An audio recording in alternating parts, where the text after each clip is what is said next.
ناج البلاغہ خطبہ نمبر 6۔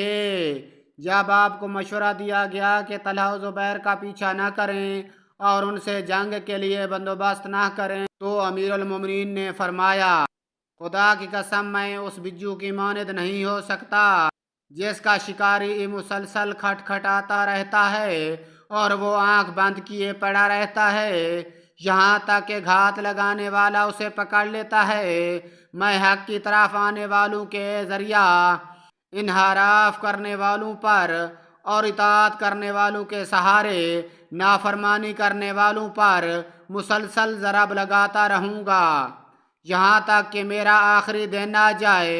خدا گواہ ہے، ہمیشہ مجھے اپنے حق سے محروم رکھا گیا ہے اور دوسروں کو مجھ پر مقدم کیا گیا ہے۔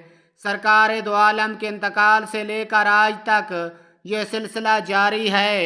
خطبے کا پس منظر: جب امیر المومنین نے طلحہ و زبیر کے عقب میں جانے کا ارادہ کیا تو آپ سے عرض کیا گیا کہ انہیں ان کے حال پر چھوڑ دیا جائے، ایسا نہ ہو کہ ان سے آپ کو کوئی گزند پہنچے۔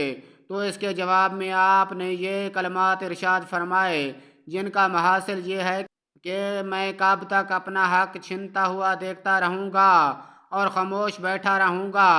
اب تو جب تک میرے دم میں دم ہے میں ان سے لڑوں گا اور انہیں کیفر کردار تک پہنچا کر رہوں گا، اور انہیں یہ نہ سمجھ لینا چاہیے کہ میں بجو کی طرح بآسانی ان کے قابو میں آ جاؤں گا۔